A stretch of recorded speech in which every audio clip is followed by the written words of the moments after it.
मित्रों, जब प्रेम की बात आती है तो सबसे पहले हमारे मन में राधा कृष्ण के प्रेम की कथा याद आती है। परंतु अधिकतर जनमानस के मन में यह सवाल उठता है कि जब भगवान कृष्ण राधा रानी से बेइंतहा प्यार करते थे तो फिर उन्होंने उनसे शादी क्यों नहीं कि अगर आपके मन में भी यह सवाल उठता है तो यह वीडियो आपके लिए ही है, क्योंकि आज की इस वीडियो में मैं आपको इन सवालों का जवाब देने जा रही हूँ कि आखिर भगवान श्री कृष्ण ने राधा रानी से विवाह क्यों नहीं किया। इस वीडियो के अंत तक हमारे साथ ज़रूर बने रहें। नमस्कार दोस्तों, नवरूप कहानियों पर आपका एक बार फिर से स्वागत है। हिंदू धर्म ग्रंथों में इस प्रसंग से जुड़ी कई कथाएं प्रचलित हैं, जिनमें से सबसे पहली कथा के अनुसार ऐसे माना जाता है कि राधा कोई और नहीं बल्कि श्री कृष्ण का ही एक रूप थी। कृष्णा को आत्मराम भी कहा जाता है, अर्थात जो अपनी आत्मा में ही रमण करते हुए आनंदित रहता है और उसे आनंद की अनुभूति के लिए किसी अन्य की आवश्यकता नहीं होती, उसकी आत्मा तो राधा ही है। अतः राधा और कृष्णा को कभी भी अलग नहीं किया जा सकता। ऐसे में फिर राधा और श्री कृष्णा के विवाह ना होना और बिछड़ने का तो सवाल ही नहीं उठता। श्री कृष्णा ने ही खुद को दोनों रूपों में प्रकट किया है। ये भगवान का एक मनोरम रूप है। पुराणों में उनके इस रूप को रहस्य, अध्यात्म और दर्शन से जोड़कर देखा गया है। वहीं ब्रह्मवैवर्त पुराण में वर्णित कथा के अनुसार श्री कृष्णा के साथ राधा गोलक में रहती थी। एक बार उनकी अनुपस्थिति में श्री कृष्णा अपनी दूसरी पत्नी विरजा के साथ घूम रहे थे, तभी राधा वहां आ गई। वे विरजा पर नाराज होकर वहां से चली गई। श्री कृष्ण जी के सेवक और मित्र श्री दामा को राधा का यह व्यवहार ठीक नहीं लगा और वे राधा को भला बुरा कहने लगे। राधा ने क्रोधित होकर श्री दामा को अगले जन्म में शंखचूड़ नामक राक्षस बनने का श्राप दे दिया। इस पर श्री दामा ने भी उनको पृथ्वी लोक पर मनुष्य रूप में जन्म लेकर 100 वर्ष तक कृष्ण भिक्षु का श्राप दे दिया। राधा को जब श्राप मिला था तब श्री कृष्णा ने उनसे कहा था कि तुम्हारा मनुष्य रूप में जन्म तो होगा, लेकिन तुम सदैव मेरे पास रहोगी। यही कारण था कि राधा और श्री कृष्ण का बचपन में ही विछोड़ हो गया था। जबकि रामचरितमानस के बालकांड के अनुसार एक बार विष्णु जी ने नारद जी के साथ छल किया था। उन्हें खुद का स्वरूप देने की बजाय एक वानर का स्वरूप दे दिया था। इसी कारण लक्ष्मी जी के स्वयंवर में वे हंसी का पात्र बन गए थे और उनके मन में लक्ष्मी जी से विवाह करने की अभिलाषा ही रह गई थी। नारद जी को जब इस छल का पता चला तो वे क्रोधित होकर वैकुंठ पहुँचे और भगवान को बहुत भला बुरा कहने लगे और उन्हें पत्नी वियोग का श्राप दे दिया।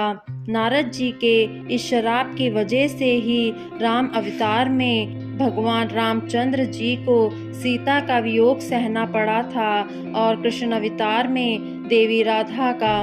इसके अलावा एक अन्य पौराणिक कथा के अनुसार राधा श्री कृष्ण से 12 वर्ष बड़ी थी। राधा ने श्री कृष्णा को पहली बार जब देखा था जब उनकी माँ यशोदा ने उन्हें औखल से बांध दिया था। कुछ लोग कहते हैं कि वह पहली बार गोकुल अपने पिता वृषभानु जी के साथ आई थी, तब श्री कृष्णा को पहली बार देखा था।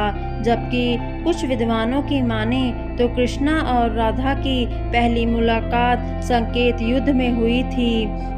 लेकिन जब राधा ने कृष्णा को देखा तो वह उनके प्रेम में पागल जैसी हो गई थी और कृष्णा भी उन्हें देखकर मोहित हो गए थे और फिर दोनों में प्रेम हो गया था।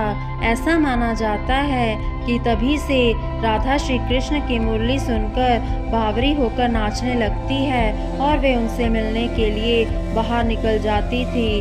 जब गांव में कृष्ण और राधा के प्रेम की चर्चा चल पड़ी तो राधा की समाज के लोगों ने उसका घर से बाहर निकलना बंद करवा दिया। जिसके बाद एक दिन श्री कृष्ण ने अपनी माता यशोदा से कहा कि माता, मैं राधा से ही विवाह करना चाहता हूँ। यह सुनकर यशोदा मैया ने कृष्णा से कहा कि राधा तुम्हारे लिए ठीक लड़की नहीं है। पहली बात तो यह है कि वह तुमसे 12 साल बड़ी है और दूसरा यह है कि उसकी मंगनी रियान के साथ पहले से ही हो चुकी है और वह कंस की सेना में है जो अभी युद्ध लड़ने गया है। जब आएगा तो राधा का उससे विवाह हो जाएगा, इसलिए उससे तुम्हारा विवाह नहीं हो सकता। हम तुम्हारे लिए दूसरी कन्या ढूंढेंगे। लेकिन कृष्णा जिद करने लगे। अब यशोदा मैया नंद बाबा से कहती है, लेकिन जब कृष्णा जी ने नंद बाबा की बात भी नहीं मानी, नंद बाबा कृष्णा को गर्ग ऋषि के पास ले गए। गर्ग ऋषि ने कृष्णा को समझाया कि तुम्हारा जन्म एक खास लक्ष्य के लिए हुआ है। इसकी भविष्यवाणी हो चुकी है कि तुम तारणहार हो। इन संसार में तुम धर्म की स्थापना करोगे तो तुम्हारा इस गवालन से विवाह करना ठीक नहीं है। तुम्हारा एक खास लक्ष्य है। तब श्री कृष्णा कहते हैं, मुझे नहीं बनना तारणहार। मैं तो अपने गाँव और ग्वालन और इन नदियों पहाड़ों के बीच रहकर ही प्रसन्न और आनंदित हूँ। और यदि मुझे धर्म की स्थापना करनी है तो क्या मैं इस अधर्म के साथ शुरुआत करूँ कि जो मुझे चाहती है और जिसे मैं प्रेम करता हूँ मैं उसे छोड़ दूँ? यह तो न्याय नहीं होगा। गर्ग मुनि हर तरह से कृष्णा जी को समझाते हैं, लेकिन कृष्णा जी नहीं समझते हैं। तब गर्ग मुनि उन्हें एकांत में ले जाकर ये रहस्य बता देते हैं कि तुम यशोदा और नंद के पुत्र नहीं, देवकी और वासुदेव के पुत्र हो और तुम्हारे माता पिता को कंस ने कारागार में डाल रखा है। यह सुनकर श्री कृष्णा कुछ भी कहने की स्थिति में नहीं रहे।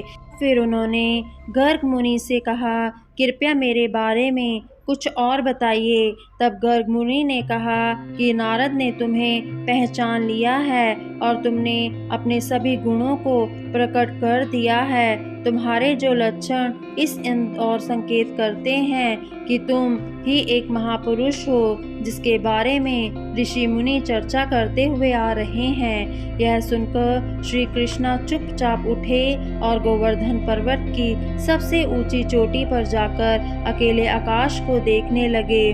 बस वहीं दिन भर रहे और सूर्यास्त के समय ज्ञान को उपलब्ध हो गए।